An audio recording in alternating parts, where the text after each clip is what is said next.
So, how much did your mother leave you? Larry asked me bluntly right after my mother's funeral.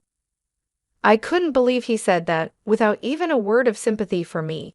He must have thought the inheritance was already in my account because he saw me with the bank book. But that was just wrong as a human being. It's about $2 million, I said. $2 million. That's it, Larry replied, smirking in a way that made me feel uneasy. Well, even after taxes, there should be hundreds of thousands left. I didn't like his reaction at all.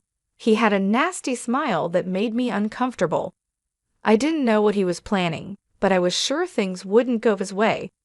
The next day, Larry quickly started his plan, but his shallow thinking was going to cost him everything. He just didn't know it yet.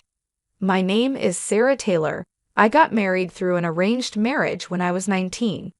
My husband's name is Larry, and he works for a company. He is 3 years older than me and is the oldest son of the Owen family. However, even though he's called the oldest son, his younger brother Frank left the house after graduating from university and hasn't been in touch since.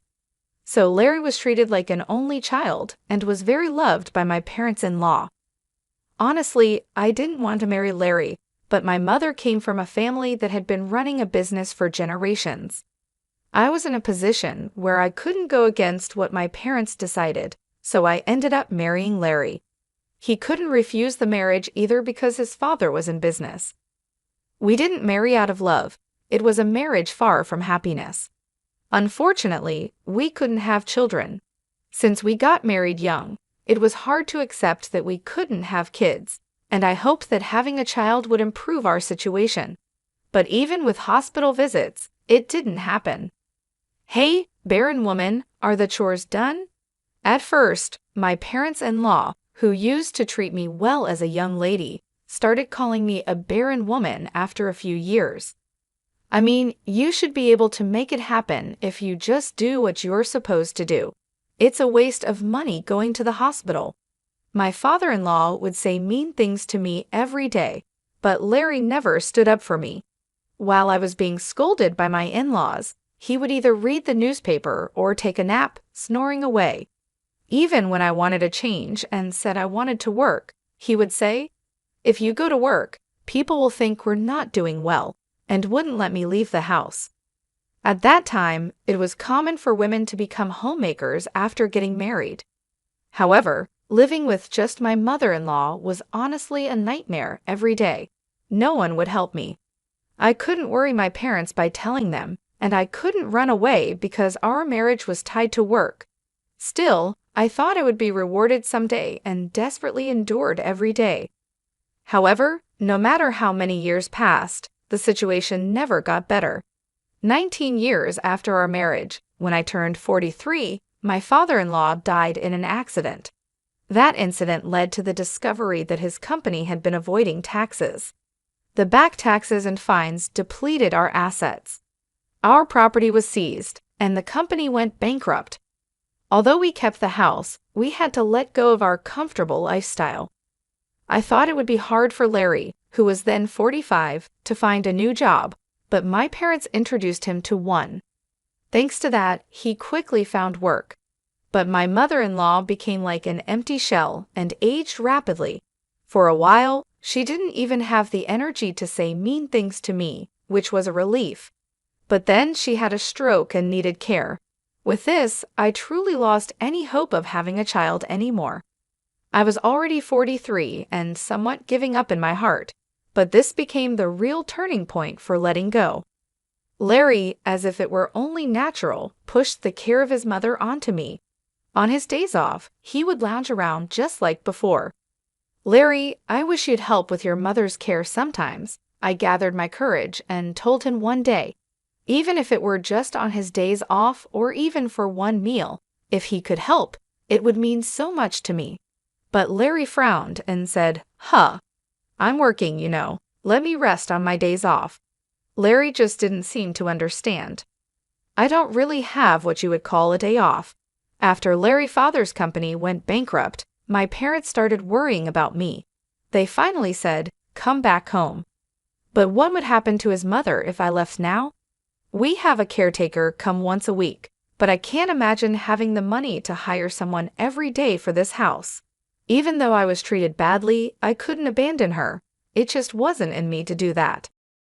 Eventually, Larry started leaving the house early, even on his days off. He said he felt uncomfortable if he stayed home and relaxed. I heard through the neighbors that he started saying, "My wife won't even let me relax at home on my days off." He began taking solo trips, and the neighbors knew his mother needed care. Knowing this, yet acting as if he left all the caregiving to me, showed he didn't care about how others saw him.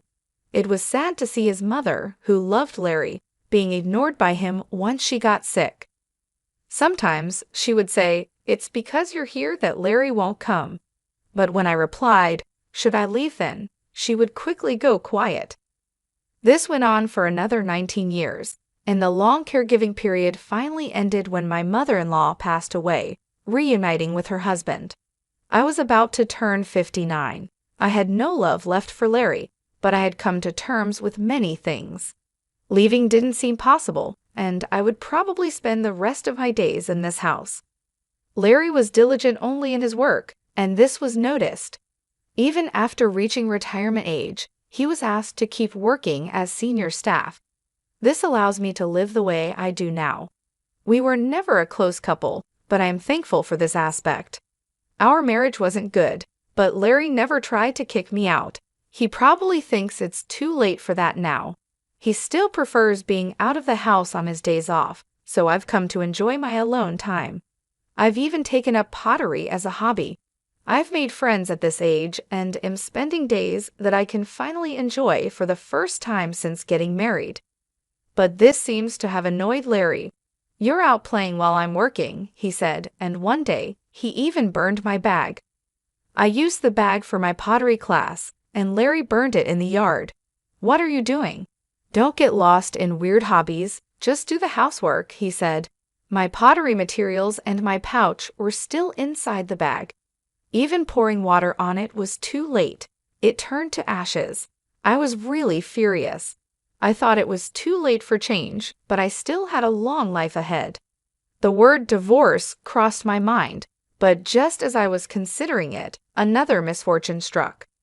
My parents suddenly passed away. My father died suddenly from an illness, and a month after his funeral, my mother also fell ill and passed away. It all happened so fast, and I was overwhelmed with sorrow. My brother Jack had already taken over my father's company, and with so many people at both my father's and then my mother's funerals, I ended up bedridden for about a week afterward. It must have been mental exhaustion. My friends from the pottery class were kind enough to check on me, but Larry mocked me, saying, "How long are you going to sleep?" I was tired after Mom's funeral too, but I didn't sleep that much. It must be nice to sleep all you want without working. It might have been a valid point, but as words from a husband to a wife, it was really hurtful. The next day, I forced myself to get up and return to my daily routine, since I didn't have the luxury to enjoy my hobbies anymore. It was a bare minimum life, but Larry seemed satisfied and didn't care about my feelings. Then, sometime after my mother's funeral, I remembered that the payment deadline to the funeral home was approaching and looked at the bank book. Jack was busy with work, so I had promised to make the payment on his behalf. However, Larry saw me with the bank book and came over with a sleazy smile. "So, how much was your mother's inheritance?" I was shocked by his words. He said this right after my mother's funeral, without a single word of concern for me. He must have thought the inheritance had been deposited because he saw me looking at the bank book. But surely that's unthinkable for a human being. I answered dully, "About $2 million. $2 million? That's it?" he said, smirking with an unpleasant smile. "Well, even after taxes, there should be hundreds of thousands left." What an awful smile. I didn't know what Larry was thinking, but I was sure things wouldn't go his way. Without saying anything to him, I quietly put away the bank book. Finally, noticing the mood, Larry spoke up. "Well, you've had it tough. You should rest early today. It was unusual for Larry to offer kind words, maybe because he felt awkward. Far from making me happy, it made me feel sick. I didn't want to see his face anymore, so I went to bed early that day. However, something unexpected happened the next day. After breakfast, Larry left for work as usual. But then I got a call saying he hadn't shown up at his workplace. I was shocked because this had never happened before. Worried that he might have been in an accident, I hurriedly called Larry, but I couldn't get through. As I paced around restlessly, I walked into the living room and understood everything. On the living room table was a piece of paper. It was a divorce form already filled out by Larry. The moment I saw it, I thought, "No way," and checked where I had put the bank book the day before.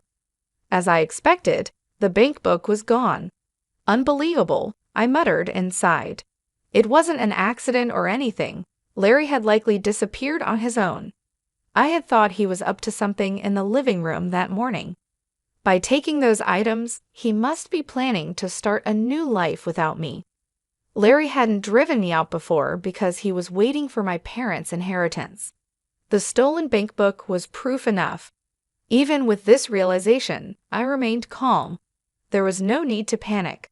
I slowly filled out the divorce form and took it to the city office. Larry had sown the seeds of his own downfall. I decided he needed to fully understand that it was too late for regrets. I properly contacted Larry's workplace and said, "I can't reach him either, but it doesn't seem like an accident. I'll let you know as soon as I get in touch. Sorry for the inconvenience." The workplace said they would treat it as a paid leave for the day and wished him well, which made me envious of Larry for having such a good workplace. After all, it was a company introduced by my parents. I hoped he would be sincere towards his workplace, but now he was going to be a stranger to me. I managed to submit the divorce form successfully. After going through so much, it's surprising how easily I became free. I wondered if my life could have been different if I had divorced earlier. As I was packing up my things, my phone rang. It was Larry, who hadn't answered my calls before. I knew what he would say, so I ignored it and kept packing. The phone kept ringing again and again. Eventually, even the house phone started ringing. It was probably Larry, and it was so annoying that I reluctantly decided to answer it.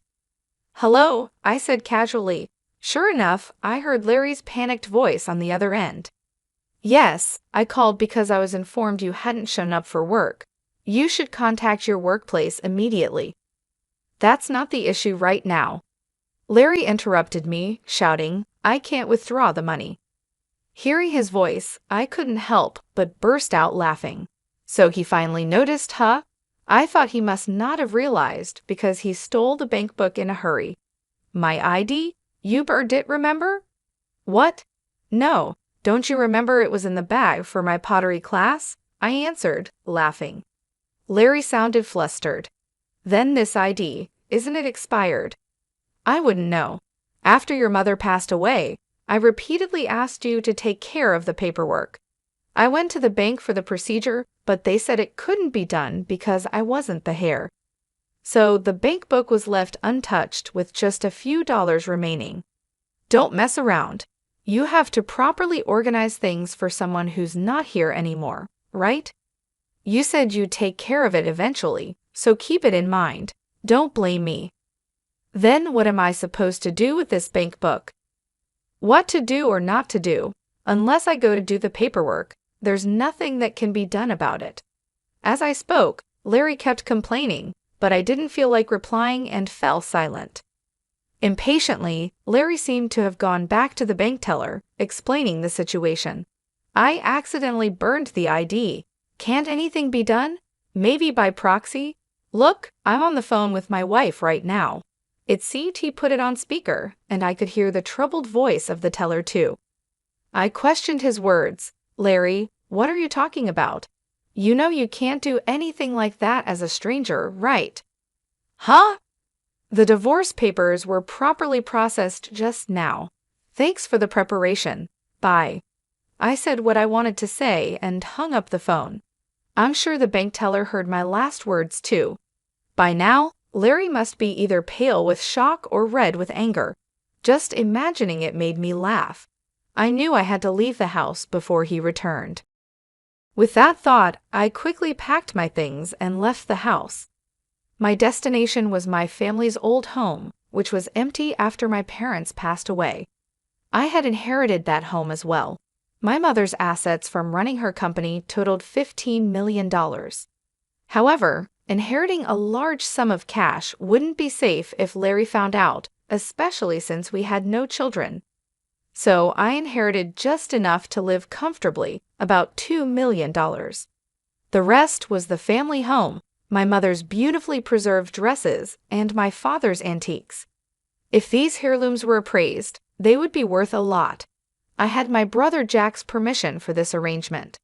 Jack had moved out after getting married and was worried about the family home becoming vacant.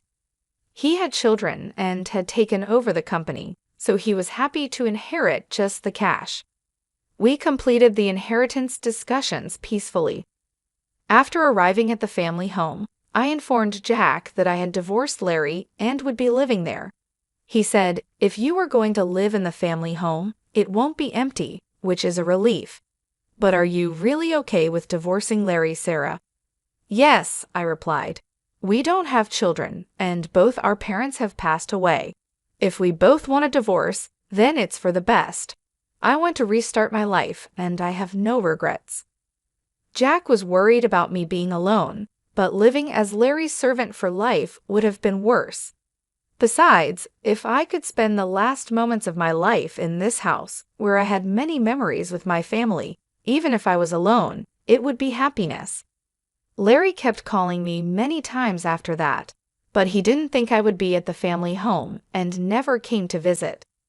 That day, I spent alone in peace. The house was lonely without a family, but I felt relieved from the bottom of my heart. The next day, I finally gathered the energy to go make a deposit. The bank book was with Larry, and it was a bit troublesome to retrieve it. I decided to go around 5:00 a.m., assuming Larry would be asleep. When I got home and opened the front door, the smell of alcohol hit me. Wow, I couldn't help but grimace at the smell. Entering the living room, I saw beer cans scattered all over. My bank book was torn and left on the table. This is terrible. Tearing up someone's bank book like this, no matter how angry you are, is just wrong. I gathered up the pieces and put them in my bag. I also took a few clothes and went back to my family home. Then I headed to the bank. As I approached the entrance, I heard someone call out, "Sarah." It was Larry. He had been waiting for me. I noticed the bank book was gone, so I figured you'd come here. "Whether I come here or not is none of your business," I said. "Don't say that. We've been together for so long." Even though the divorce was finalized, he still talked like this. I ignored him and entered the bank. Larry kept trying to talk to me, but I firmly ignored him. That's when it happened. "Brother, isn't that Sarah?" Someone called out. "Frank, why are you here?" It was Larry's brother, Frank. Both Larry and I were surprised to see him. We hardly ever saw Frank, usually only at funerals. It had been about 43 years since I married Larry, and this was probably the third time I met Frank. He had wanted to cut ties with the family, but his parents, worried about their company's reputation, begged him to at least show up for important family events. Since we had met at my mother-in-law's funeral a few years ago, he probably recognized us. "Ah, I'm here for the inheritance of Mom's estate. Thought I'd check the balance and then inform you too," Frank said. Larry's eyes lit up. I was surprised too. I thought there was just a few dollars left in the bank account, but according to Frank, there were also investment trusts set up a long time ago and safety deposit boxes rented during their father's lifetime. Frank had heard about it from his mother before she passed away. She had sent him a message saying, "If anything happens, you take care of it." However, due to his busy life, it had taken him this long to act. Frank looked apologetically at me and Larry. There was a letter in the safety deposit box along with some jewelry. Mom said all her estate should go to Sarah. What? I was surprised by Frank's words, but Larry looked even more shocked. Frank pulled out a letter from the documents he had with him. I recognized the stationery because I had bought it for my mother-in-law. The letter clearly stated that all the jewelry in the safety deposit box and other assets should go to me, her daughter-in-law Sarah. I could picture my mother-in-law writing it carefully. I remembered asking her if she needed the letter, but she had coldly replied, "It has nothing to do with you." Maybe she meant to write this letter at that time. I covered my mouth in surprise. "Sarah, you've been taking care of everything on your own, right?" Frank said. Despite the mean things my mother-in-law had said, she was sorry and wanted me to handle the estate. She knew that if she told Larry, he'd probably try to keep it quiet. Next to me, Larry's face turned red, and he started trembling. "Well, I never intended to inherit anything, but as the legal heir, I thought I had to handle it. It's just a matter of changing the name to Sarah, so that shouldn't be a problem for you, right, Larry?" Frank said this casually, not knowing about our divorce. Later, I was called to the bank counter. Larry, without any purpose, just sat in the lobby, lacking the energy to follow. That day, I completed the reissuance of the bank book and the transfer for the funeral home. "I'll be going ahead, Sarah. I'll contact you again," Frank said, leaving Larry and me behind in the bank. I safely returned home. Frank contacted me again later, explaining that Larry had protested, saying, "Such a letter is invalid." But Frank convinced him, saying, "Respect Mom's wishes." However, unable to satisfy Larry, Frank visited a lawyer for free advice. Although the letter couldn't be recognized as an official will, the lawyer suggested that settling by discussion would be more cost-effective than hiring a lawyer. Larry agreed to the inheritance of the house. The investment trusts weren't worth much, and Larry reluctantly gave up on those and the jewelry. Thus, I formally received my mother-in-law's estate. If Sarah gets Mom's estate, I should get it from my mother-in-law, right? Larry argued with the lawyer, but that was a different matter. It was embarrassing. Even the lawyer scolded him. Larry couldn't accept it and finally tracked me down at the family home, showing up at my doorstep.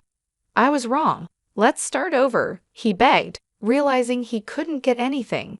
He knelt at the doorstep, pleading for reconciliation. Start over? There was never any love between us to begin with.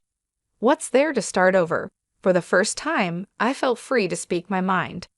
I shared my long-held feelings with Larry. He fell silent, seemingly regretting his actions for the first time, and I couldn't help but smile. "At least you still have the house, right? Have you contacted your workplace? If you're so desperate for money, you better work hard and not lose your job." After saying that, I closed the door. It was finally over. The bank book held assets left by our mothers, and with this, I could surely live comfortably from now on. Larry, however, continued to be absent from work without informing his workplace, which led to his dismissal. I had warned him. Without even his passion for work, what was left for him? Maybe his hard work wasn't out of responsibility, but to maintain his dignity. Now, without anyone to show his dignity to and missing the easy money he thought he'd get, it wouldn't be surprising if he felt he had lost his purpose in life. Even though I was concerned for someone I had spent years with, that was it. I had no intention of helping him. "I truly apologize for the trouble caused to you, Sarah. It's really regrettable," Frank said. He was the only one who apologized and told me I no longer needed to deal with Larry. Realizing the family's issues early on, Frank had left home young and was probably living happily now without involving himself in that home. Larry had become a recluse, but at his age, he could probably live on his pension. Wanting to start over showed he had some courage at least, but he should try starting over on his own. I began attending pottery classes again, and my friends were delighted with my return. I hadn't realized how enjoyable it could be to spend time just for myself. At the pottery class, I even met someone wonderful.